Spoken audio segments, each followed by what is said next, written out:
everyone. Welcome back to the Imperfect Podcast. I'm your host, Kirsten Pfeiffer, and I'm always so grateful that you would take the time to join us. Today, I am so excited. I'm joined by my friend, Joseph Haynes.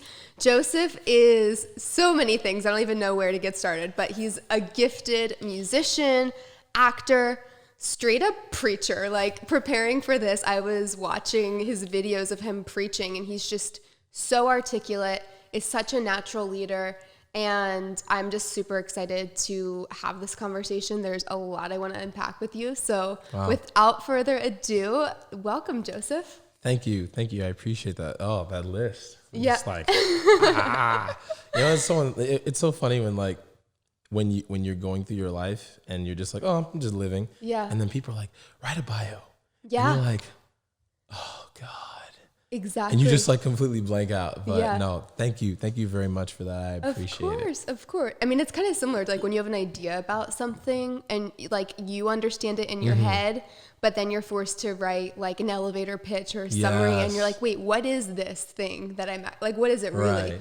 And it's interesting when you're forced to do that about yourself. Oh my God. It's like you're forced to like look inward and, and take stock for where you're at. But like, it's a cool thing. And then hearing other people talk about it, because I think sometimes we're biased or hard on ourselves or don't really see ourselves in the way that other people see us. So that's so true. And that's what's been exciting for me, is just like having friends on and getting to honor them and like speak what I see about you. And thank you. So thanks for joining us today. No problem. I'm really excited. I'm excited to hop in. I'm really thankful for the opportunity. And, you and I in the past, we've had like multiple conversations and it usually we'll just talk at length about stuff. Yeah. And so the ability to be able to kind of take a piece of that and just share it with everybody, I'm really excited. Yeah. Awesome. Well, before we get into the deep stuff, yeah, of course. Can we just start out by, I just would love to hear a little bit of your story and for you to share that with the audience and how you got where you are today, living in Los Angeles and doing the things that you're doing. I would say that, man, that's such a tough question. I'm looking for like a version in my head. Yeah, it's like what I was just saying, like the short, when you're forced to say the short version. I'm looking for the version in my head that's like, okay, yeah, this happened and then this happened. And then I'm like 10 years later and I'm like 11. Yeah. So I would say, so I was born in New Orleans. I didn't know that. Well, see, this is why we're learning new things. Look at this. Yeah. It's great. But no, I was born in New Orleans, and my parents, I come from like a really big family. I'm like the middle of 6 kids. Wow. Yes, so we're packed. My parents did not have Netflix, but even if they did have it, they wouldn't watch it. But that's why we have a lot of kids. Okay. But essentially, grew up there. My parents really, really heavily involved in ministry, like pastors. And so that was my life, really growing up. I was very, very involved. And my parents always encouraged us growing up as kids to just really live and be ourselves. And so, my mom growing up, first she was going to put us all in like school, like, like public school or whatever. And then my sister went to audition for a play. And I think it was Mary Had a Little Lamb, if I'm not mistaken. Classic. when you're in like 4th grade, what else are you gonna do? Yeah. Right. And so basically my sister, she auditioned to be Mary and they ended up picking her to be the black sheep. Right.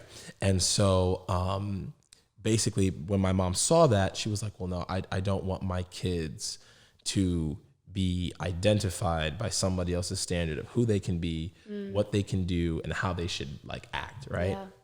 I want my kids to know they can do whatever they want, with their life and with their passion. So my mom, kind of dropped her dreams in some way, and she pulled my older brother and older sister out of school and homeschooled all of us. So that was my reality. So it was like, a lot of time with family. I grew up with that. A lot of time with, at church. A lot of time just with, in a tight-knit community. Growing up, and my family were pretty outspoken. So I grew up just questioning a lot, always being like, why is this? Why is that? And then moved to Seattle, lived there for maybe like 6 or some years, and continued to do that, continued to be involved, still homeschooled. basically had to go and explore nature. And that's where my love for like exploration came. Yeah. And then moved to Chicago and lived there for about 8 years. I would say that's when I kind of started coming into my own, started getting more involved in political activism. Yeah. Found my, I would say at least got a foundation in my love for acting and really music, started playing guitar and keys when I moved there. And then my family at one point was homeless during that time. My dad got an injury on the job, and he didn't end up getting long-term disability. Wow. And so that was when a lot changed for me in my life. I ended up having to like step up more to the plate and just be, kind of be more of like, responsible young man. And so I feel like a lot of that affected my life, and I learned a lot about like stick-to-itiveness and endurance and really family over everything, and doing what you have to do, even if it's not what you want to do. And so I can definitely say, and I talk about this in that order because all of that made me, and obviously I'm still being made, but all of that is a huge part of why I am the way I am today. And so, I mean, it was during all that, it was very, very difficult. Some people would be like, I don't want to go to school. But I was like, no, I'm going to college. So I went to college. I ended up running for student president, won that, and then ran for student trustee, won that. So I had two terms that go back to back. I am not at all surprised. Thank you. Yeah. And then it was there. I ended up getting on speech team, taking acting classes, got very heavily involved in the community. And I've always cared about just people and whatever their needs are, even if they're not mine. And I think that's because my parents instilled that in me. And then I moved to LA in 2017, August 2017, packed up, moved here, had $40 in my account. Wow. And I had a job that transferred me, and it's been a wild ride ever since. But I've learned a lot in the last 3 years, and I'm thankful for the experiences, both good and bad. Yeah. Wow. I didn't even know some of those things about your past. So thank you for sharing that. And I see even just like the fruit of those experiences that you've walked through. I see that in your life now and how that's developed you. And I think that's so powerful that you just had that posture throughout even those hard times of like, I'm going to be shaped by this, good or bad. Right. Even what you were saying about your family being like, you've learned to be outspoken and like literally this guy. Okay. So we're going to get into this in a little bit, but calling me out. He is such a leader. And with the Black Lives Matters protests over the summer, I ran into Joseph, but I didn't just run into Joseph. He was like in front of a crowd of like hundreds of people, like on some kind of elevated platform, just like preaching. And I was just like so inspired and also just so proud of like who you are and that I get to, be part of that journey with you. And it's just, I always love hearing people's stories, and it's like you're putting all the pieces together like, oh, that makes sense. And even what you said about learning that sometimes what you want to do isn't always, or learning what's best to do, what's best for people, even if it's not what you want to do. Right. I've seen that, play true in your life. So thank you. Yeah. And I think that's a good segue to talk about one of the things I wanted to touch on, which is community and the importance of community. Yes. And being there for each other, even if it's not convenient or even if it means like surrendering some of your own plans. But I think part of that, what comes with that too, is like surrendering, trying to do everything on your own. We've been talking a lot about this recently of like, we are, we have these ambitions, we have these dreams and these goals, and that's amazing. But we were created for community, and sometimes there's so much more beauty and power that comes from surrendering, trying to be self-sufficient.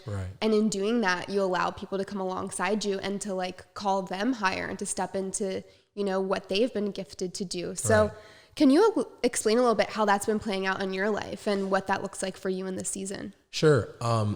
Thank you for mentioning that. I think it's so vital to talk about community right now, because with COVID, it has been something that has been lacking. Right. And I know some people are like, oh, I have my community thing on Zoom. I'm like, yeah, okay, it's not the same thing. Yeah. If we could have a choice of Zoom or in your friend's living room for the rest of your life, I think we'd pick your friend's living room as long as they sanitize, right? But 6 feet. Exactly right. That's become so normal. Yeah. But I think that now more than ever, we are. Well, I'll back up a little bit, and this is kind of how I just have looked at some things. We got social media, right? You, me, in a lot of ways. I wouldn't say we grew up on social media, but we were introduced to it as like, teenagers. Yeah. Right. And so like the generation that we're living in now, people are coming up on social media. Like they're getting social media at like 7, 8, 9, maybe, a little bit older. And so what you're beginning to see is that we live in a time where we have more outlets for social communication, but people are feeling more lonely than ever. Yeah. They're dealing with more anxiety and they're dealing with more depression. So you just look at the trend of maybe like, I would say effectively the last, Facebook 2017, Twitter, I think 2018, Instagram 2010, Snapchat, I believe 2012. And then you just kind of see, and then of course TikTok now, and you just kind of see the progression. People are very, very socially involved, but then our generation is dealing with more anxiety and depression, and then COVID hit. Yeah. And so now, typically social media was used as a medium for us to be like, okay, I'm going to be a little distracted here and there. Yeah. But now, because a lot of us are either staying at home or we're not around our friends as often, we are constantly on social media. Yeah. And so what it's kind of leading us to be like, okay, wait a minute, I need people. Like I can't wait to get back. All of a sudden, concerts that we took for granted, or a movie theater. I love going to the movies. Yeah. Like that was my thing. I love to take myself to the movies. Right. I had that AMC like Me 4 too, movies a week. the movie pass. Yes. 4 movies a week. Yes. Right. I would go find excuses to watch like dumb movies just to do it. Right. Yeah. And so now I'm going walking through malls and it's like a ghost town. Right. Some of my favorite spots. And the stuff that I took for granted that was just like, okay, normal everyday life, it's missing. And so the way that's been for me as a very social person, because I love being around people, it's very difficult because, you're more aware now of your personal flaws, right? Because you don't have distractions to keep you off of, working on yourself. Yeah. There's a lot of stuff going on in the world. We had a whirlwind yesterday. I call it a whirlwind because it happened all over the world. But we had a whirlwind last year of a bunch of stuff that happened in our world. Yeah. And so it gets to the point where, I've even dealt with, within the last year or so, just feelings of being kind of depressed. And I'm not talking about like depressed as in, I feel like I don't want to do anything today or whatever, but like actually like feeling down, feeling low for an extended period of time. Wow. And so one thing that I've been trying to do, I think a lot of times we try to, focus on ourselves, and that's great. And I think there's a time and a place for that. But one thing I found is when you take an opportunity to serve somebody else, right? And that's what community is all about. Yeah. It's like coming into unity with somebody else. And when you find somebody else that is in a position where they need care or they need assistance or they need a word of encouragement, right? And you step into that role, no matter how low you feel, and you tell them, hey, listen, I'm just either here to listen to you today. I'm going to encourage you today, or you know what, let's go, outdoors or something, and maybe, socially distance, but I'm going to be here for you. And 9 times out of 10, I found that when I do that, I end up feeling better. Yeah. Like it actually lifts me out of this like self-centered focus about where I'm at. Yeah. And so I do believe that, we need community more than ever before. And I think community can no longer be a cliche. Yeah. Where we just, especially, we talk a lot about it in church. We're like, oh, community, enjoy my small group, enjoy my whatever. But it's like, okay, now more than ever, people know what that looks like. They know what authentic community looks like. And so, yeah, I mean, I would say for me, it's just like, first, identifying what's going on in your life, finding somebody else that you can speak life into or do something that's life-giving, And then finally look in your actual community, right? Look for the things that get you passionate, things you care about, and then get busy. Yeah, I love that. I think what you said was so brilliant. And I actually experienced that this week. I found myself not depressed, just overwhelmed with work. And so I felt down in my soul, and I just felt like, I was just like in my own world, right? Yeah. And so I actually took the time yesterday just to like get still and like pray a little bit and just see like who came to heart. And I reached out to a few friends, started chatting with them and like hearing what's going on with them. And instantly, by opening up to focus on other people and see what they need, in that moment. And I think there's a difference between seeing what someone needs and like actually listening and then like coming to the table with your own agenda and like trying to give them some kind of advice. I think, especially now in this time, it's so different depending on where people are at. And sometimes you just need to be there with someone. Yeah. But I think in that process of like really listening, it makes you be present and it gets you out of your head of whatever the thing is that's bogging you down. So I love what you said. And I think it is true. This time has made us be so intentional with community. Right. I think before, like you said, it was a cliche. And I think also, like, I'm also a very social person. So we want to try to do all the things. I think what was really cool about what came out of COVID was taking that time alone to work on ourselves, like analyze what's actually really going on. And then also really think intentionally about where we're spending our time with what people who's actually a true friend, I think it refined a bit of our community over this past year. And I know that you've been talking about that too, of like how you've been refining your core group. And I'd love if you could unpack that a little bit. Sure. I before I do that too, there's something you said that really stuck with me, and I want to just kind of just drop a little drop a little dab and then move forward. One thing that I thought was really interesting that you brought up was the dynamic of specifically people that are constant, like you and me, that love, social and you're looking at productivity based off of motion. I'm learning that motion doesn't always mean mission, and that effort doesn't necessarily mean effective. Wow. And a lot of times when you are looking at a goal, right, or a benchmark, you'll do so much to hit that benchmark. And then when you accomplish it, it's like you don't even take a minute to breathe it in and to appreciate it. And now you're in your head and you're like, it's over, it's gone. And now what's the next thing? Yeah. And you didn't even learn from that experience, you know what I mean? And, I think a big part of it is just, the speed at which we move. We're constantly moving at such a high speed that, dealing with this pandemic has forced all of us to slow down. Yeah. And I remember early on, people were saying things like, oh yeah, well, if you didn't start a new business during the beginning of the pandemic or whatever. You didn't discover Newton's gravity laws. Exactly. Remember that? If you didn't break the Pythagorean theorem or whatever, it's like you didn't do anything. Yeah. And I saw a lot of videos of that on Instagram. I'm like, that's so flawed because there are some people that they were doing so much and what they were doing was not moving them forward. I know more people that in the last year have started more business opportunities or have found their dream or found their calling because they literally had to sit with themselves and deal with this little thing called me. Deal with this little thing called what's going on the inside of me. Yeah.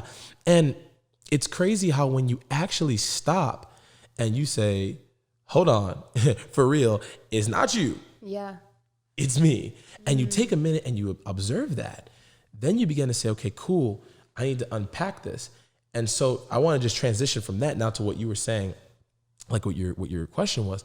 For me, I kind of grew up being the dude that was good at a lot of things. All right. So, I love to sing. I love to act, love to dance. That's fun. And you must demonstrate after this to all of us. I'll leave a little preview on there for you guys. Maybe we'll put it in bloopers. We'll know. But I was always like trying different things, right? And so when you grow up being good at a variety of things, there is sometimes this temptation that I have to be good at everything, right? So my parent, like I didn't really grow up feeling jealous of other people. I'm not saying that I never felt feelings of like, ooh, like envy, right? I think that jealousy many times is like misguided affection, right? Like it's almost like you look at somebody and you say, wow, that person is really, really great. And the reason why I call it misguided is because it always turns around and puts you at the center stage of the other person's success or the other person's joy or the other person's happiness. And that's when it turns into jealousy. I don't think envy in and of itself is sometimes a bad thing.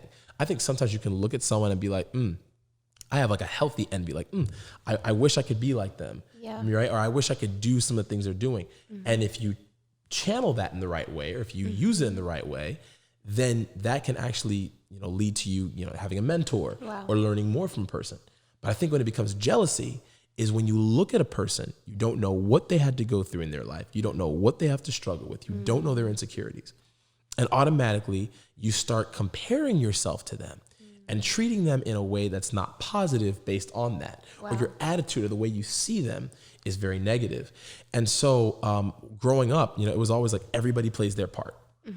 Right? So naturally I grew up and I'm looking at people and I'm like, oh, okay, well, this person's good. Let me ask them how they did that. But living in this city, I will say, there have been multiple times that I could remember feeling that temptation, specifically in the industry, right? And everybody's like, they got crabs in a barrel, and then some. And it's just like everyone's trying to be successful. So it's very, very easy for you to see somebody that might be better at, you might be a better dramatic actor. They might be a better comedic actor. And so you look at them and you're like, oh, well, they're a threat to me because I want to do that. Instead of being like, you know what? You're really good. How did you do that? Wow. And so it kind of goes to your thing about saying like, hey, like everybody in their different places, people come alongside you to fit a purpose. But a lot of times I think we cancel out our own purposes many times because we're looking at what somebody else has that we don't have. And so a lot of times in society, it's like, if you don't have this, you're not enough. If you don't do this by this age, if you're not like 25 and figured your whole life out and you have your whole career ahead of you, then you're not making it. And so that leads to us not looking at people as assets in our life, but we look at people that might have more in a certain area than us as liabilities. Wow, that is so powerful. And I've never thought of that before, about that jealousy or envy is usually just misguided affection. I think that's brilliant. And I think I've really been focusing on like letting your feelings come to the surface and analyze the feelings that you have. And not just like pushing it down, and like analyzing them and then say, okay, how can I work with this? And how can I work through this? And so I think a lot of times we either try to deny that we're feeling jealous of someone, or we try to push it down and be like, oh no, that's not me. That's not me. Right. Especially in the church, it's like, and, but I think that when you acknowledge it's there and say, okay, this is a feeling I'm having. This is a natural human emotion. Now, how can I channel this for good and actually be inspired by this person? Actually reach out to them and let them know, hey, you're killing it. How did you do that? Because I guarantee you a lot of times people are thinking, oh, wow, they're being really successful right now. They're doing amazing work. And people may not always be vocalizing that. So I think that's really powerful for us to just encourage one another and then also learn from one another. And we weren't called to do everything by ourselves. No, and I think we're so much more ineffective when we try to be self-sufficient and we try to level up and compete with everyone else. You will just be burning.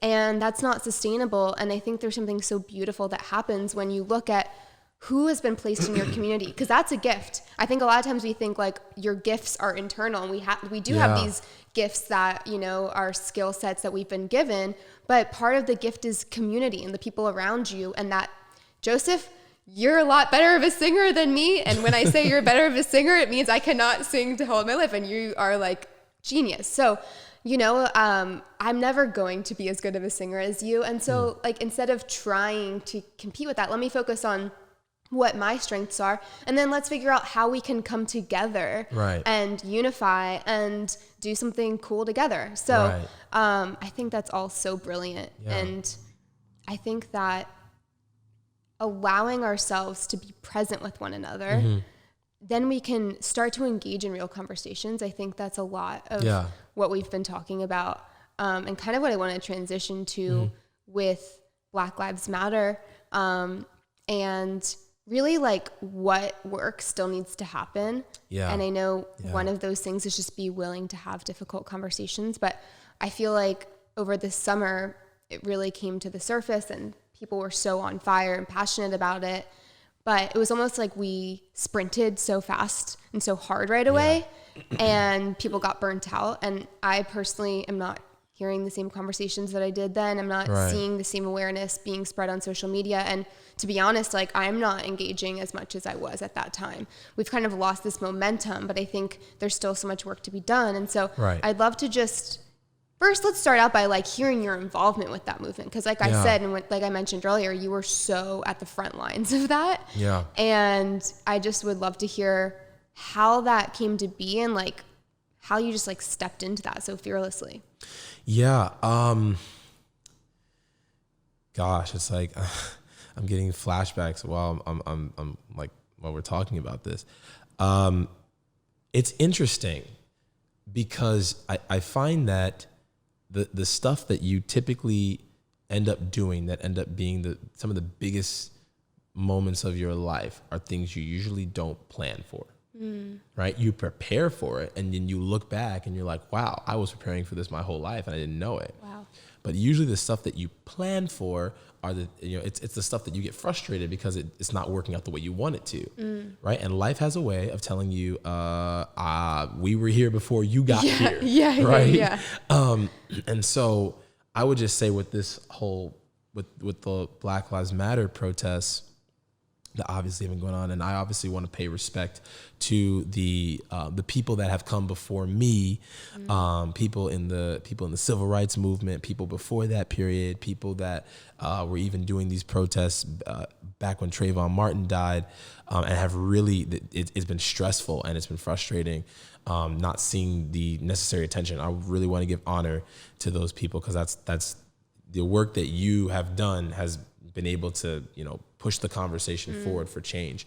So I just want to do that. But I was in Illinois with my family, and we were. I went back home for during quarantine before like things really got locked down, and so I only came back in May. I was coming back for a brief period, right? It was just to like check on some stuff at the apartment and just take care of some business. And then I was going to turn around and go back home and spend most of the summer in Chicago. And then like I stayed for 2 weeks because I started playing basketball with my best friend John and my best friend Silas. And we're hanging out every day. And I'm like, I really like this. This feels good. It feels good to be outside in the open air, right? And what a concept. I know, right? It's like, it's ancient. Like sometimes I look at pictures of stuff outside. I'm like, this looks illegal, all these bodies together. But I told them, I was like, guys, I'm going to go home, and that was my plan. And then all of a sudden that weekend that I was going to go home, I think it was Memorial Day weekend. My mom was like, you should come home. And I was like, I don't know, Mom. Like, I'll come home soon. I'm kind of enjoying it out here. And so then George Floyd was murdered. Right. And when that happened, we had seen what happened with, we had seen what had happened with all these other stories. We had seen what happened with Ahmaud Arbery earlier in the year.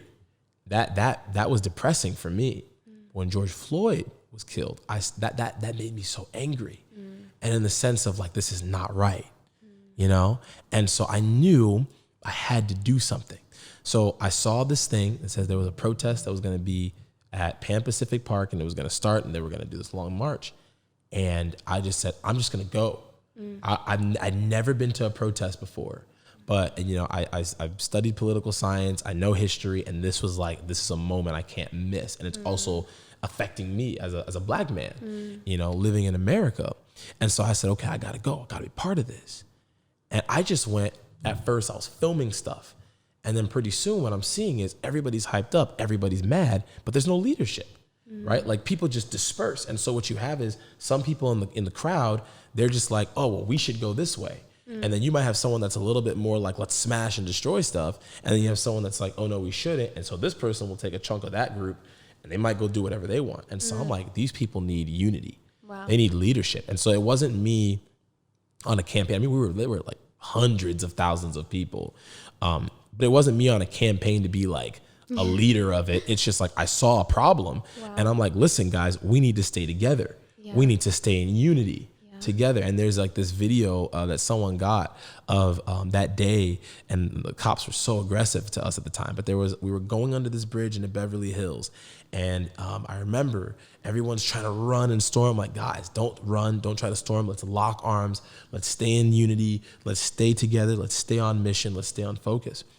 And it was after that day that I was like, I know I need to be part of this. I have to keep, going. And so, I mean, that day we had our hands up, we're walking forward, we're getting pelted with like rubber bullets and tear gas is coming at us. And I remember like just hearing stuff fly past my ears and just the trauma of that moment, feeling like you're in a war zone for like at least the first week of the protest. And so, I met a bunch of other people during that period of time. And then we linked up and started working together, started, organizing in the community to try to change the narrative and say, no, what you're hearing on the news, that everyone's just being violent and looting, that's not the truth, right? And that's just used to discredit the conversation. Because if you really look at it historically, Black people have never been honored enough and valued enough when they are asking or speaking for their rights to just be heard out and be valued as being a human. When Colin Kaepernick took a knee, that wasn't enough. And so, historically, even with when MLK died, after 6 days of rioting, after 6 days of the looting that occurred, then they finally decided to pass a bill, which obviously they had passed one in 65, but then they passed one, I believe, in 68 or 69. And so because of that, there's this feeling of, okay, we're told that we can't protest one way. We can't take a knee, right? Even though the military, that was like a military man's advice about how to protest. Right. So you can't take a knee, but then you can't protest on the street. So it's like, okay, where do you draw the line? Right. And so while I don't, condone that in terms of destroying things, what I do understand is that there are some people that don't respect people just saying, listen, this is a problem, And so that's where that tension was. And so I started getting more involved in it. And then before you know it, there was one YG protest where he was like, hey guys, let's go. We're going to meet here. And then he was like, I'm not going to do it anymore. It's too dangerous. But he was like, I hope y'all, hope you guys doing well. We're going to try to throw another one. And I was like, no, I'm going. So I told everybody that I knew on Instagram, like, y'all meet me here. And then before you know it, we ended up, me and this group of people, I met this one guy, Darius, and he was just keeping people together. And I saw him and I'm like, I'm sticking with that dude. Yeah. And the whole time we were just trying to keep people from getting into, altercations with the police who were being mad aggressive that day. And then from there, it wasn't anything I was looking for. It was just accidental in that sense. But for me, it was more like, and this is what we talk about in acting. You see something, you have to respond. Wow. You have to respond. Wow. There's so much there. And the one thing I will say, bringing it back to the comparison and the envy thing, is that day you could have seen Darius and been like, oh, this guy's being a better leader than me. Right. Like, I got to step my game up. No, you were like, yes, I need to link arms with him. And I think there's so much power that comes from that. And I saw the fruit of that. I was at I don't know which protest you were talking about. I was at the one in Hollywood was where I saw you. Yeah, that was later. That was at Saturday. Yeah. So it's crazy. We all met each other, the group of people, and I love them. They did great work. I mean, I'm not working with the group anymore, but I love all of them and respect all of them greatly because I've seen the work they put in. Yeah. And we have our disagreements on things, but that's okay. Disagreement is not bad. Yeah. We need more of that. Yeah. But it's interesting because we met on, I think it was Monday or Tuesday. And then by like Thursday or Friday, we had already formed something. Saturday, we had our largest protest ever. That was the Hollywood one. That was the one that you ran into me. Yeah. I was running back and forth, giving Yeah. people water, trying to direct traffic, Wow. all this stuff. But it's crazy how all of this stuff, it was just organically happening, and you're part of the moment. And, you know, you're like, I have to be there for people. And, you know, it when you really care for people, you feel this overwhelming sense of empathy, right? And responsibility for what's going on. So, and that's really what happened for me. Yeah. And I love what you were saying too about like, we have our plans. We have, you know, I think I'm going to spend the summer in Chicago, or I think whatever. Right. And then something happens in the moment and you have a choice. Am I going to stay on my own path of what I thought things should look like? Or am I going to respond in the moment? And I think there's something so beautiful that happens when you respond. Of course. And actually sometimes by going that unexpected route, it gets you closer to where you were trying to get all along without knowing there was another path. Right. I actually remember around that time for me, I was about to enroll in acting class for the month. I had taken a break since the beginning of COVID because like we were talking about, I was just go. And I was like, I need to just decompress and not do anything. Yeah. So that was the month that I was finally going to get back into it. My tuition was due that day, but if I paid the tuition, I'd have to, you know, prep my scene, and then class was the next day. Meanwhile, my friends were mobilizing, making posters, and we're like, we're going to go to this protest. And I couldn't do both. Right. And I just had this moment of like, I'm a Christian, I believe in God. And like, I felt like in that moment when I really got still and I was like, do I want to go with what I thought I had planned to do? Or like, what am I supposed to do in this moment? And I felt like God was telling me, Kirsten, I've called you to be an actress so that you can be an activist for people. And I've always known that my acting career was like deeper than just me loving to act. Like I knew that I always want to have more purpose to that platform and to, you know, using my passion for good. And so I was like, you know what, I'm just going to surrender this for the month, and I'm going to just like lean in and learn about this and learn what it means to be an activist and to be an advocate. Because to be honest, like my experience, I don't even have to say this, is very obvious. Like my experience as a white woman during that time was very different than your experience as a black man. And I think that what was so beautiful about what came out of that time, obviously there's a lot of violence and tension, and even amongst people that were all like on the same side, quote unquote. And you kind of touched upon that at the protest. Everyone was so riled up that they didn't really know where to channel their passion. And so some of that was like arguing with each other, and that chaos is like actually very counter to getting anything done. And so what was cool was when people were very present, and the people that had the natural giftings of leadership like you, like, and like you said, all the things that you had done your whole life had prepared you for that moment, but you just had to be present to it and say yes. And I think that is so powerful. And it's something that I've noticed in my own life. We have all these plans, but a lot of times it's more about the process of, you don't even know what you're learning at the time. 100%. So I just think that's so cool. And seeing how that played out for you and being like witnessing it physically was so cool. Yeah, no, I think you said something so vital there. It's like, you only get moments like this in history every so often.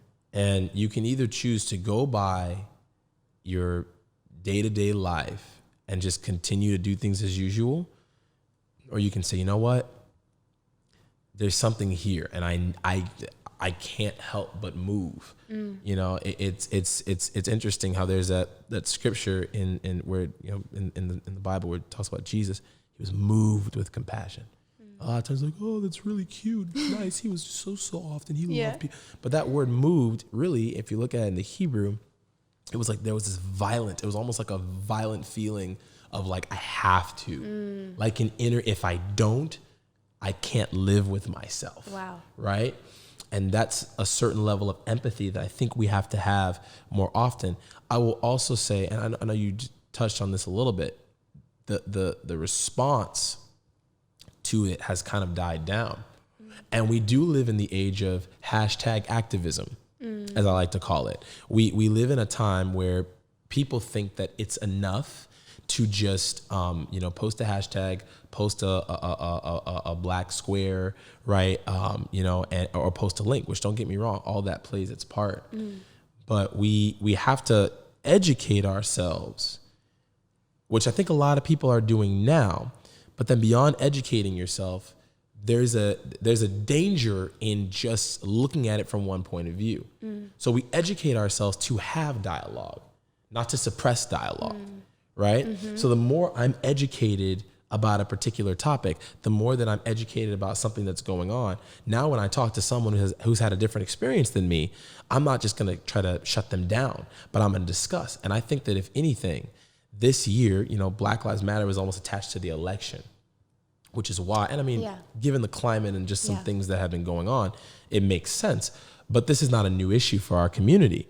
And so it's like we have to now have more conversations that lead to some sort of productive action. Right. Because I think what's happening is that people are like, oh, well, we have a new president. Everything seems to have calmed down. We're good. But there's a blind side in that. Because at the end of the day, we're still dealing with some of these same problems. This is a lifelong journey. And I think as young people, sometimes there's a temptation to feel like we've accomplished it because we posted something or we marched for hours, or we shut somebody down that was saying something ignorant. But one thing that I know is that if we really look at it, right, we live in a time where everything is being kind of like corrected. Excuse me. And so it's like, if you say something wrong, or if you say something that's offensive, which first of all, offense is not illegal, right? Like you can be offended, right? You have as much offense as I have hair on my head. Maybe some of us have less hair, that's okay. But you are entitled to your offense, right? But at the end of the day, we have to have conversations. And just because you're offended doesn't necessarily mean that I have to change my perspective. We all have different perspectives. But I think that what happens is that we have literally allowed offense to be the thing that causes us not to reach across and have a conversation.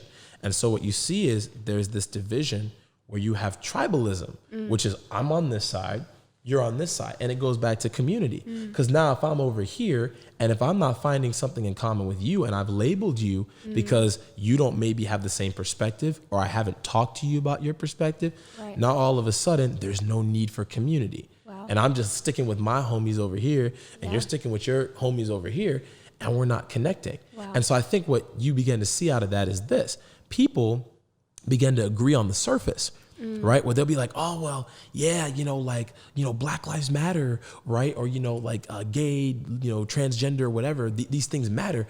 But then if you really go look at their past because of the time we're living in, if we really look at the climate, 20 years ago, we grew up in classrooms where it was the norm to call people certain things, right? I grew up in hearing a bunch of guys when they would say something was weird or dumb, they would say, oh, that's gay, right? Yeah, Today, that's totally unacceptable. But you have people that will act like, oh, well, I've never done that. And I think what we have to be honest about is as things are changing in our world, as things are changing in our society, we have to say, hey, there are some things I'm totally down with. And to be honest, there are some things that I think this is kind of weird. It makes me feel uncomfortable. And that discomfort should not be seen in every case. There are some cases where it's, there's homophobic stuff, there's xenophobic stuff, and I get that. But that discomfort and expression of discomfort should lead to more of a why. Let's ask the question. Let's understand. Because now if I just shut you down and cancel you and don't allow you to speak, well, that's how you foster more hate. Because people on the surface will say, I believe all this stuff, I'm with you. But then as you go and see on anonymous boards on the internet and comment groups, that's where you see the most hatred. And so to combat this new kind of like form of hate as we're trying to push the needle forward and trying to be inclusive and respectful to other people, we have to realize that not everybody grew up the same and not everybody is a racist. Not everybody is a homophobe. Not everybody is a transphobe. Not everybody. We have to have conversations and we have to be more open because we're living in the same country together. Absolutely. And I think having those conversations, I think if you, like you said, you're entitled to offense, but I think you can recognize that you're feeling offended about something, but then choose not to stay in that place and to stay with walls up because like you said, that just leads to people not being able to voice what they're actually feeling or have those uncomfortable conversations. I think like you said, things have become so polarized. So it's like, if you don't believe every single thing that I believe in this bubble, then you're out. Right. And we really saw that play out in the election. It was like things were so polarized, and people that were somewhere in the middle, even like for me to say, I'm in the middle between, like, that was like, I was scared to say that to some people.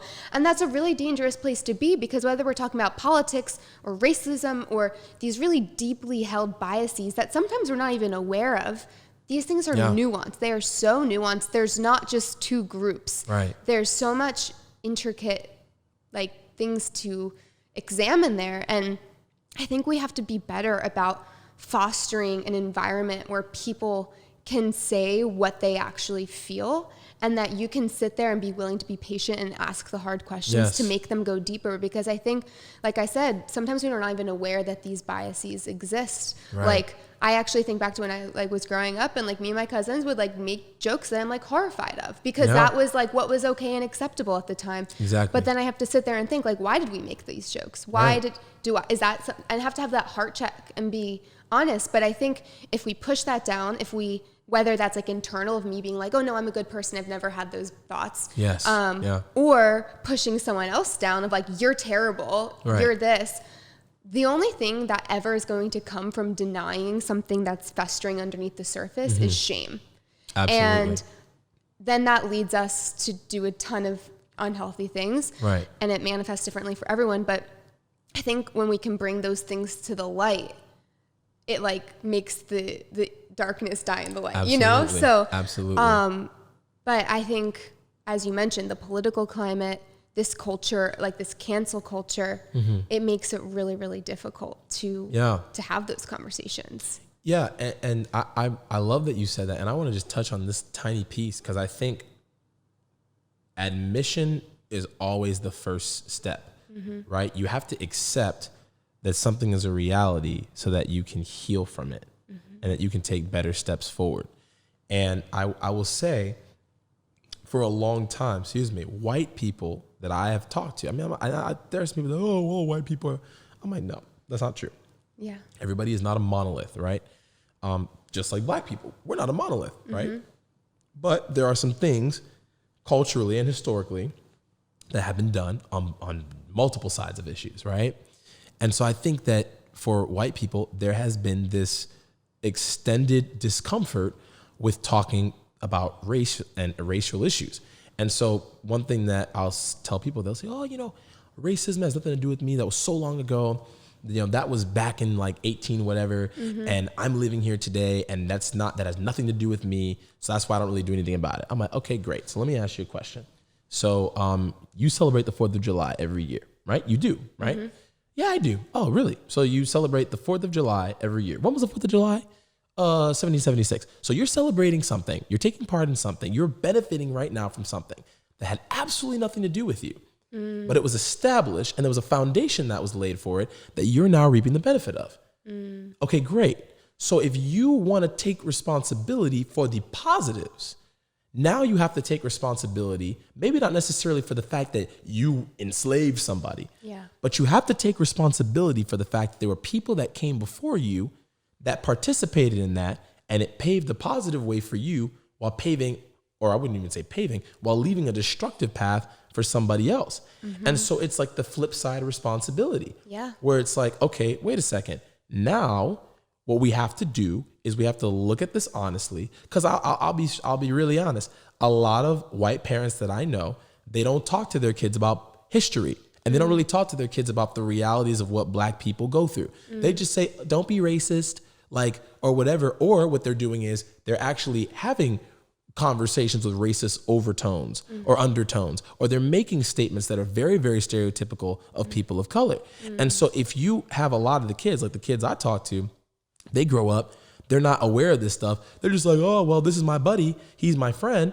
But there's either no education or there's a bias. Now when you get into college and you're exposed to all this stuff, you're like, oh my God, I had no idea that this was going on. And so I believe that many times white people kind of live in this alternate reality because they don't have that aspect in history, at least in this country, of being marginalized. And so because of that, they compare being either made fun of, right? Or they compare the pressure that's coming back now because you're starting to get the fruit of the labor in the past, right? No pun intended. Now what it is you confuse discomfort with oppression, or you confuse discomfort with somebody being racist towards you.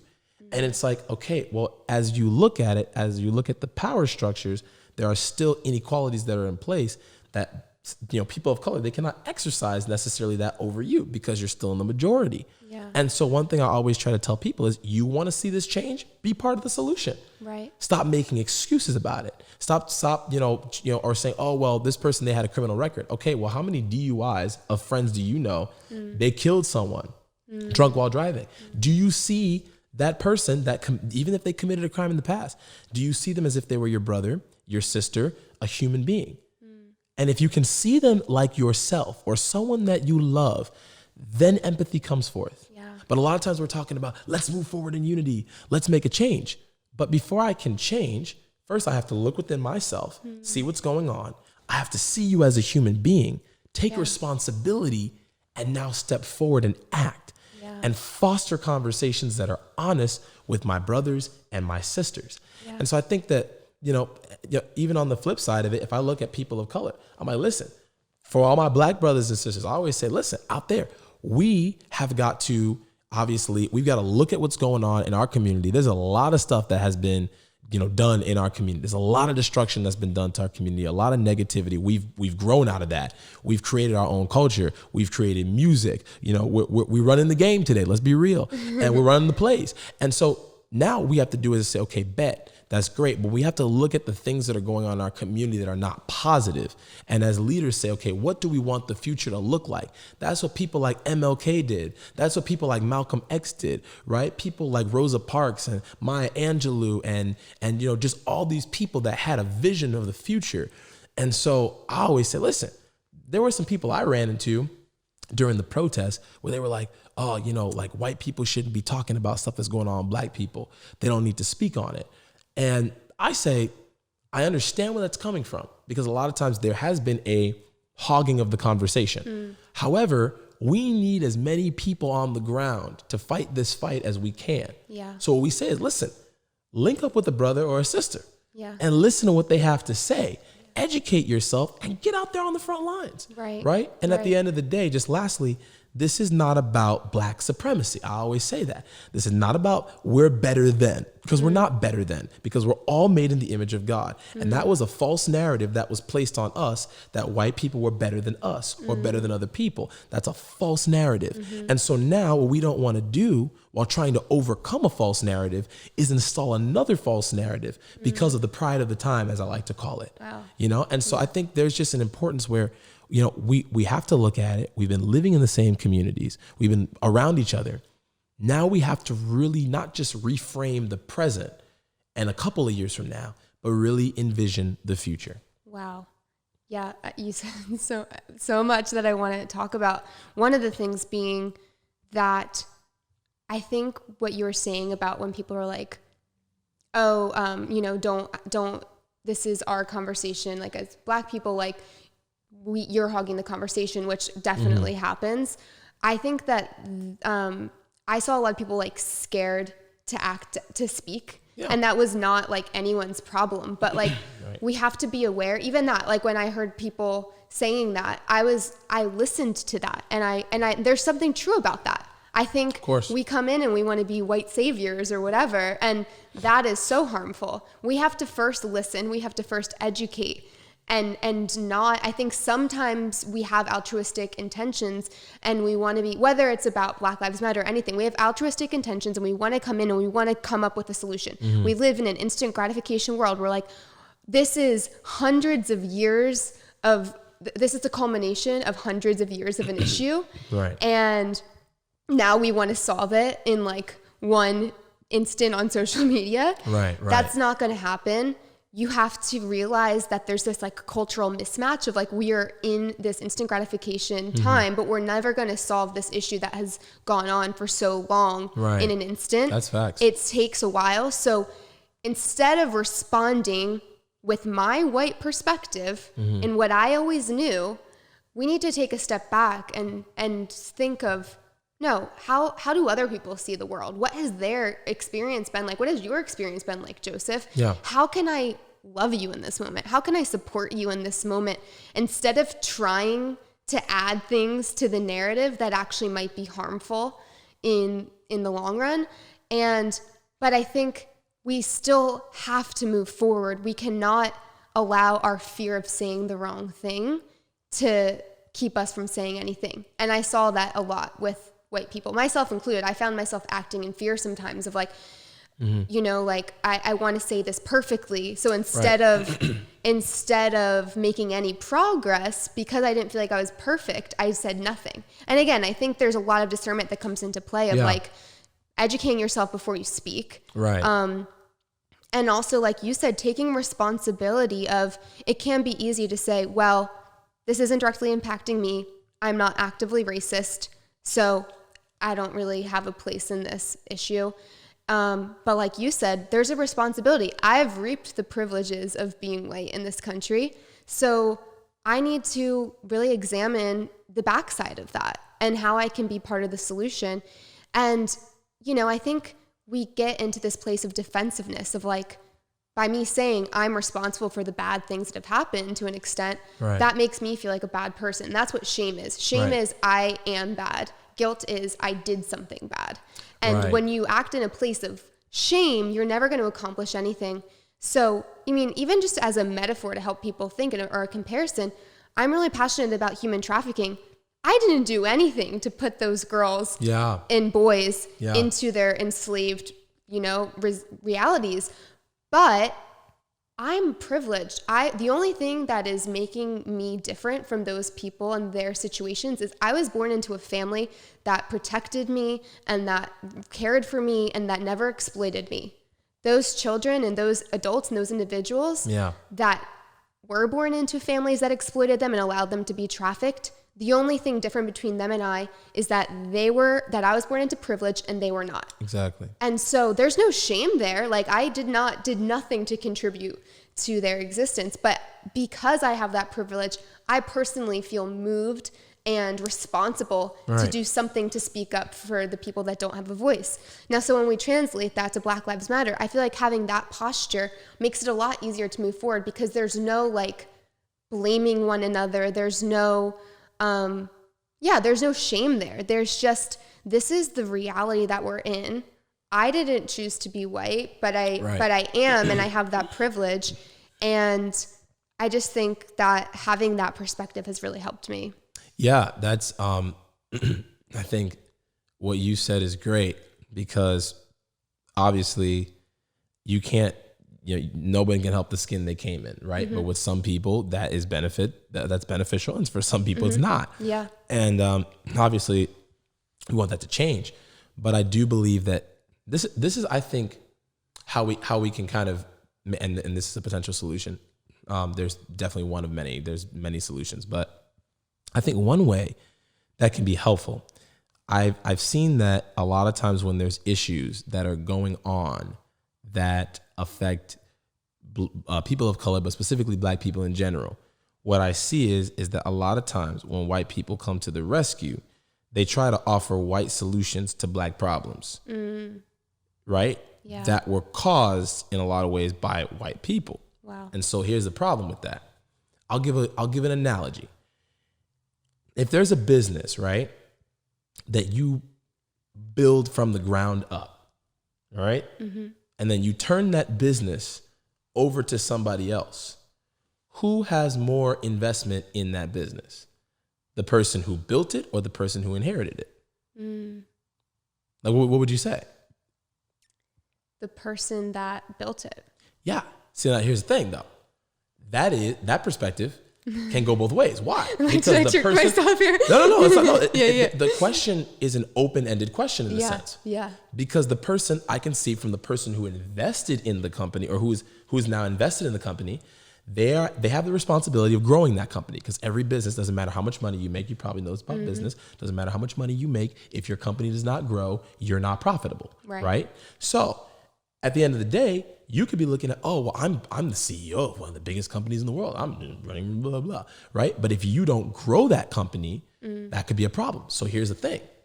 What a lot of times people will do is that instead of going and talking to the person that founded the company and trying to say, okay, well, what was the vision? What did you have in mind? Or can I get some perspective? They'll try to do it from, well, we need to move this. We need to change this. Why is it? And they're not getting the wisdom or the perspective or the background to fix stuff. And I use that analogy to say, when I was at Harper College, I remember we were talking about, because we were getting more of an influx of Black and Latino students at the time. And they were, there was a whole big conference that we have at the college. It's a strategic planning conference. And it was 2015, and we're talking about, how we can help Black and Latino students. And the college, the staff there is mostly white. And I remember, being president at the time, getting ready to be student trustee. I'm there at the conference and I'm listening to these people talk. And it wasn't just like, we're going to fix the problem. It was like, we're here. These people are here. So how do we come and save them? And I stood up in the middle of the thing after hearing everybody else talk. And I'm looking at all these people who they're like, these people are very, very accomplished in their careers. And I'm just like, I don't care about none of that. And I got up and I said, listen, y'all need to be aware of the approach that you're taking, the way that you are looking at somebody else. I know the goal is to help people, but it's almost like, I told him, I said, why don't you go to Black and Latino community leaders, go to faith leaders, go to community leaders, go to store owners, go to business owners, ask them about how you could help their community. What would work best for their community? Instead of coming into something, like I said about the guy that comes in or the girl that comes in and they take over the company or they become a CEO, and you just say, I'm just going to push whatever I want to do. It's okay. But to make an effective change, you have to understand. And so I think a lot of times what will happen is that, and I got this a lot. I'll talk to white people about certain things and they'll be like, oh, I had no idea. Why don't you teach me? I'm like, you have Netflix. Yeah. You have the internet, Yeah. right? And we invest in things. We go and learn things that we want to know more about. Yeah. So if you want to know more about it, I'll send you some resources, Yeah. but go look it up, go Yeah. research. And I Yeah. think that the more, if we start there, then we can have more open conversations about what's going on. But then I think at the same time, like as Black people, I believe we have to also give space to say, okay, even though there are things that have happened, this is a very sensitive topic. We're not going to tolerate racism. We're not going to tolerate bigotry. We're not going to tolerate undermining. We're not going to tolerate any of that stuff. But we have to give space for growth in the sense that if there are people that are really on board with us, we have to give space for them to hash out some things because they didn't grow up that way. Yeah. I had a conversation, I'll just say this lastly, I had a conversation with a friend of mine when the protests first started and there was rioting going on. And him and I I love this guy to death, one of my best friends in the whole world. Like this guy has my back and I know it. But him and I, the first week of the protest, had a very heated conversation. And he asked me, he said, I don't understand, like, is this something that Jesus would do? Would he be doing this and this and this and that? And this is a subcategory of it because now we're talking about the church. Because a lot of times in the church is really loud about abortion. The church is really, really loud about gay rights and all this other stuff. But they're not very vocal on the issue of racism. Yeah. And so that in fact, the church in many ways has propagated racism. And that's why it has existed. The whole reason why there was a Black church even invented was because Black people were not welcome in white churches. Wow. And so when you're looking at the way this stuff functions, things don't just get there. So I love when I'm talking to people and they're like, well, let's just talk about today. I'm like, you can't talk about, that's like you trying to ask me at the beginning of the show to just talk about my life today without going backwards. We always have to go back. Right. And so what I always would tell people is, I'm like, okay, wait a second. This had a cause. This had a start. We have to talk about how this got here. Yeah. We need to go back and revisit some things. And is that going to make you uncomfortable? Sure.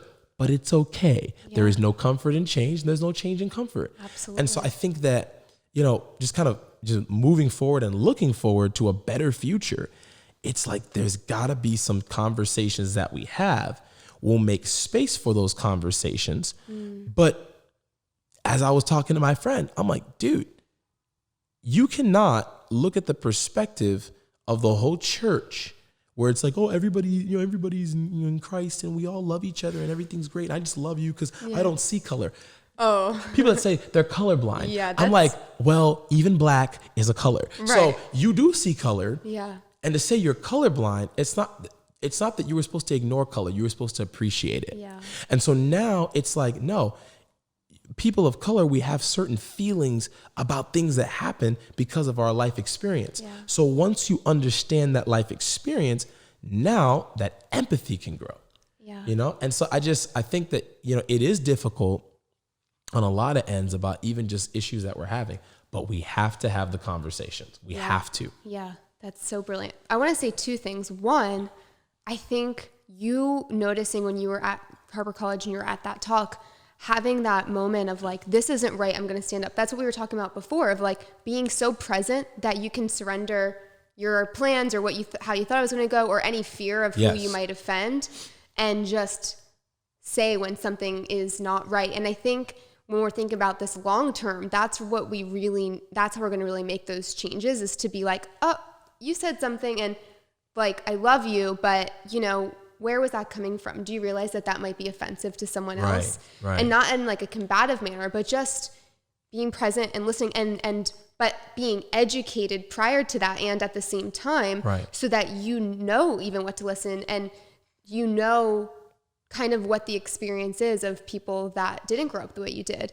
And I think you made a really important distinction of, you know, like white people, it's not your job as a black man to educate me as a white woman. Like, I will just acknowledge. Unless you want to pay me. Right. And it's like, I think at the beginning of all this, and it was, again, coming from a good heart posture, people just wanting to learn. But as you said, there are so many excellent resources out there. And people have been wanting to get this message out for years, but people just haven't been listening or really caring or feeling like it's their problem. Right. And so I think, first doing the work yourself. I mean, I will say, at the beginning, over the summer, I was so grateful.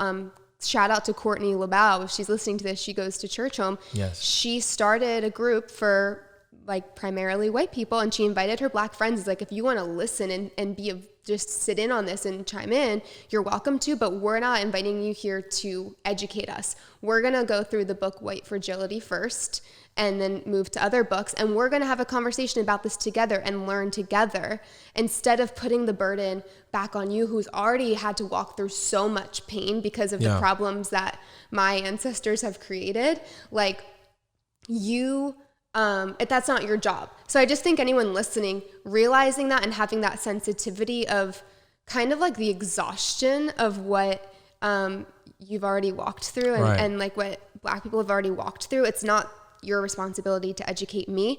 But that being said, I think once I've done that baseline of work, I think having conversations is healthy, because, you know, and just bringing this as like a parallel to Christianity, like I have friends that are new to faith, and sometimes they'll like have these questions of like, you know, the Adam and Eve thing. I can't get my head around that. That's weird. Like, you know, but I think not being able to ask those questions then just causes like more doubt. And then maybe you have these doubts, but you're afraid to talk about them to someone. Or with Black Lives Matter, like, I have these questions they don't understand, and I've already tried to do research, but sometimes you need to hash it out with someone. And so I think for all of us, being willing to look at the problem and say, okay, what's my responsibility in this? And then after doing that, say, how can I connect with my community so I can fine tune that and sharpen that even more, and be a better advocate, be a better listener, be a better friend. But I think if we're scared of having those conversations, that's really dangerous. We were talking before about this cancel culture and this denying that we have a problem, especially in the church. And so I'm optimistic that I think, you know, there's people like you that are just using your gifts and your passion and willing to have these conversations. I'm so grateful for you to be here today and help me try to learn, and more so like how to be part of the problem, part of the solution, not part of the problem. And got enough people doing that. Yeah. So I guess just like, I want to be respectful of your time, kind of landing the plane here. If you could leave people with one thing, it could be, you can say two things if you want. It could, one could be about Black Lives Matter. One can be about just in general. What would your two pieces of wisdom be? Well, I had to let out that sigh of just like before the moment of truth. Like, yeah, here we go. Again, it's just getting present. Yes. And thank you, by the way, for what you just said. I really appreciate it. Really respect it. It is, and I would love to meet Courtney. That is great. I think before I say those two things, I really want to thank you for allowing space to talk about this.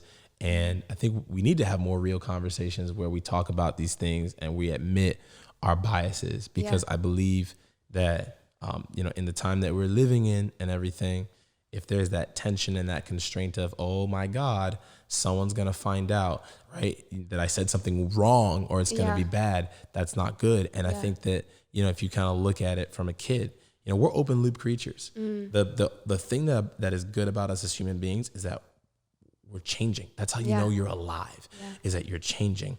And so if I look at myself when I was like 10, 15, 16, 18, 20, right? I'm 27 now.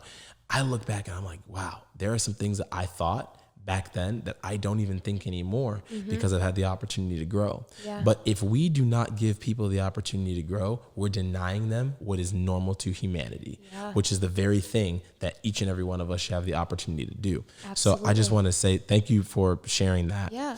And I just want to say something too, like, I'm not going to lie, like, before having this conversation, I was nervous. I was going to say the wrong thing. And by the way, anyone listening at you right now, you could tell me, like, if I said anything that was offensive. That's the thing. Like, I apologize for that. And I'll just say that now. But I think we can't let our fear of being imperfect, no pun intended, we can't let our fear of being imperfect stop us from having these important conversations. And again, don't speak when you haven't really taken the time to think about these things and educate yourself. I think there's a lot more harm that comes when you speak from a place of ignorance.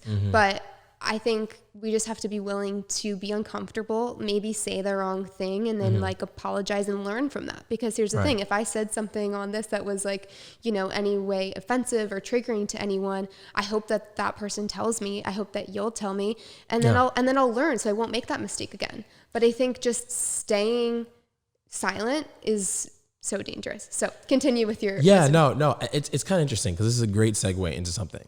I think we're living in a time where everybody's offended. It is literally trendy to be offended, right? I was listening to Robert Madu, who is a really, really great pastor speaker. And he said something, he and I'm paraphrasing him, of course, but he said in one of his sermons, he said, I'd much rather be in like a not so like paradise-like place with a bunch of people that I love than in the Bahamas with a bunch of bougie stuck-up people, right? I understood what he meant, and I think most people understood what he meant. Like, I'd much rather be in not the most ideal setting with people that I care about than people that are not kind, that are not respectful, and be in paradise. He happened to use the Bahamas as an example. People got offended over that. Wow. People got mad about that. There were people that were saying, how dare he say this about and my mom's from the Bahamas, right? Oh, wow. But he's like, how dare people, or how dare he say this about the Bahamas and say that we're bougie people, stuck up people. That's clearly out of context. Yeah. And so I think context matters. And I think that everybody is so offended about it. Is literally a trend to be offended. Yeah. That people can't even make jokes about anything. And there's the difference between like I get the very offensive, disrespectful jokes, but people can't even make a joke about anything. And what the point of a satirical is to do is to use comedy to point out the condition of a society. Yeah. Right? And I think what we're doing is we're ruining art in that sense, where we can't either have the art of conversation or we can't have the art of, we can't have the art of laughter anymore. Yeah. Right. And so for me, I believe that when it comes to people being offended, I always say this: there are some things that you are going to have, there are beliefs you're going to have that are offensive to some people. And you, at the end of the day, have to know what you believe. And you have to stick by your beliefs, because one thing I know about culture is it is trendy, right? Culture is very trendy. Trends change very, very quickly. I'll give a perfect example.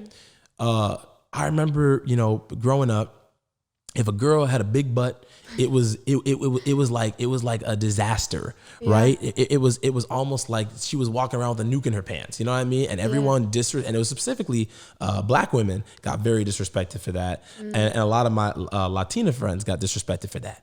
But now the trend has changed. Everybody's all into getting a big butt, and so if you look at it, because of the trend, don't get me wrong, go get you, do what you got to do, right? But if you look at the trend, it shifted. And now everybody's going after that. Yeah. And so my whole question is, what's the trend going to be next? Right? You know, at one time, black people, we weren't as popping. Now everybody's got this whole thing of, oh, I love black guys. And I'm always like, why do you want to talk to black guys? Like, what's the deal? do you, because I think for us, and I just want to say this as a kind of encompassing, for us, it's like, okay, there's nothing wrong with you like liking us as black men, but it's like, and even black women in slavery, it was always about what we could do, how hard we could work, how many we could breed, right? Our strength, everything we could produce. And so that's a form of what I call cultural colonization today, where it's like, do you want me for the sex appeal? Do you want me for the looks? Do you want me for the kids that you could potentially produce, right? Because some people just want light-skinned babies, right? That look cute. Or do you want all of me, right? Wow. And so I think that ends up being, I think, a lot of the thing that people are like, okay, what's going on? What's up with all these trends that are popping up? Yeah. But I said all that to say, and I need to get that out because that was a fact, but trends change. Truth does not. Wow. And there are just some things that are foundational. So while, yes, we have to be aware of offense, and we do have to be aware of, how we communicate and what we say, at the end of the day, the way I look at it, I will say one sentence, 2 sentences, and 5 different people will take what I say differently based off of their background, their experiences, their environment. Yeah. So there's some things you can't apologize for. Yeah. There's some things that you have to draw a line in the sand and say, okay, you know what? This is my heart. This was the context. This is what I wasn't trying to offend anybody. But at the end of the day, you know what? I have to be okay with looking in the mirror and saying, this is who I am. Wow. And I just want to speak to all the upcoming leaders out there. First of all, you are a leader, right? Leadership is not positional, right? Leadership is a point of perspective. And you and I talked about this on the phone. I think a lot of times what we're doing is we're looking at our position, and because our position is not where we want to be, we have a perspective about ourselves that's less than who we are. And what that leads us to do is not own the moment when moments come our way for us to just truly be who we are. So we're looking at trends, and we have a lot of influencers out there, but not leaders, because influencers do things when it's trendy. But leaders are willing to take the L, because you're a leader, you're willing to take the L in the meantime. But because if you're standing on truth, time will pan out what you said. MLK wasn't liked when he was speaking out about stuff. He wasn't respected. But at the end of the day, we look forward and we see the truth ended up winning out. And so I just want to speak to all the leaders out there, the ones that are seeing stuff in society. Start the conversation. Don't be afraid. Get that group together. Start that business. Get that podcast going, like Kirsten's doing here, and be willing to have the tough conversations that's going to put you ahead. And then lastly, I would just say, for maybe the second piece, lastly, I would just say, I know in 2020, and this is where I need to be honest with you.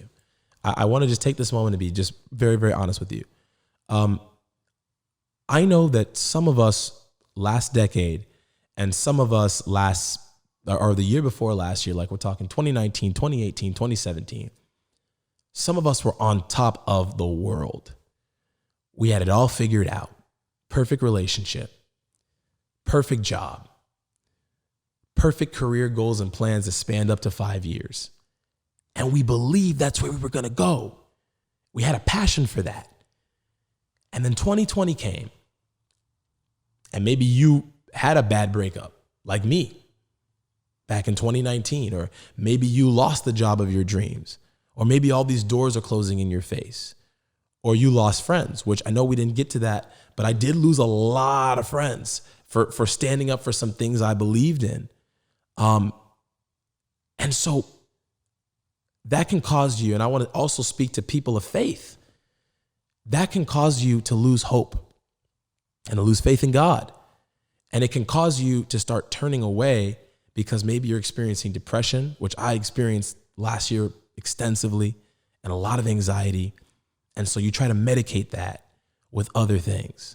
You try to medicate it with different desires, or you start finding yourself going back to old stuff. And I found myself doing that last year. And so I just want to be honest with you as someone who is imperfect, that where you're at right now in your life, God sees you, he loves you, he cares for you. And just like the prodigal son, he wasn't waiting for his son to come home to step out and look.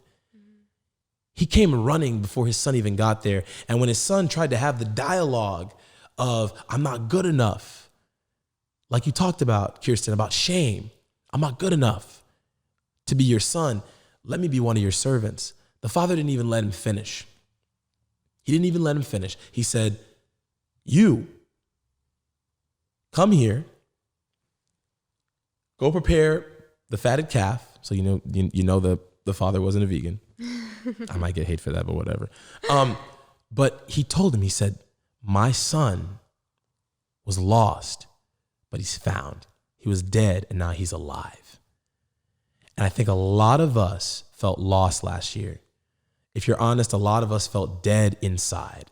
We couldn't plan out the next 3 weeks, let alone the next 3 hours, because we didn't have anything to project the future upon. But I just want to remind you that you're not too far gone. I was angry with God last year. I prayed less. I was very, very hurt. And guess what? I'm still working through that to this day. I'm still working through the hurt. I'm still working through the disappointment. And I'm slowly finding my way back to that connection with God. But I want to tell you, if you feel alone, Jeremiah told God, I'll never speak in your name again, right? Job told God that he was frustrated. He didn't understand. Jeremiah told God that he had deceived him, right? Jesus even said, my God, why have you forsaken me? But it reminds me of that scripture where it says, if I ascend to the heights, you're there with me. If I make my bed in the depths, you're there with me. And here's the middle part that I want to talk to you about that no one usually does. Even if I take the wings of the morning and go to the farthest side of the sea, even you will lead me there. We love to talk about being really close to God or being in the best moments of our life. We love to talk about, being in the low places. But what happens about the middle?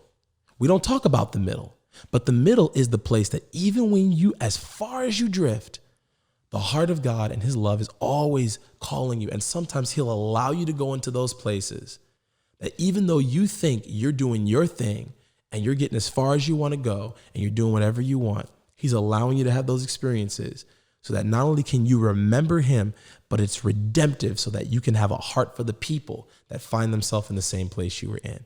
So I guess my encouragement to everybody is, in being imperfect, none of us were ever called to be perfect. We were just called to be purposed. And when you're purposed, you progress. So I just want to let you know, I feel you. I love you. I know what you're going through. And let's come up in 2021 stronger than ever before. Yes, that is a mic drop if I've ever heard one. I'm like, I want you to do a whole sermon on that, and might have to bring you on for part 2 because like we've said before, we can talk for hours, and there's, questions in here that I wanted to ask you, but I feel like everything you said just kind of encompassed that. That's such a brilliant place to leave it. And of course, I just want to honor you for who you are, Joseph. It's been, I think I met you 3 years ago. Yes, when I first moved here. Yeah, just seeing the journey of what God has walked you through, how you've fearlessly stepped into these things, surrendering your own plans at times, as we've talked about. And in doing that inspires and encourages other people to step out into what they were called to do, or maybe the things that they're too scared to do, or like you said, they think of leadership as a position instead of a perspective. And so I think that so many people will be inspired by what you just had to share. I know I was, and I'm going to have to go home and take notes on this as I'm editing.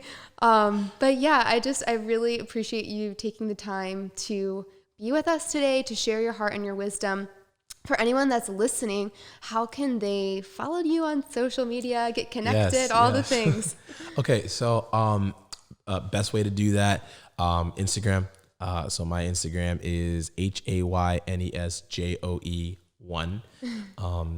And then I would say, I have TikTok obviously, but if you go on Instagram, it's right there in the bio. So leave me some love, let me know. Yeah. But yeah, that's the best way to find me.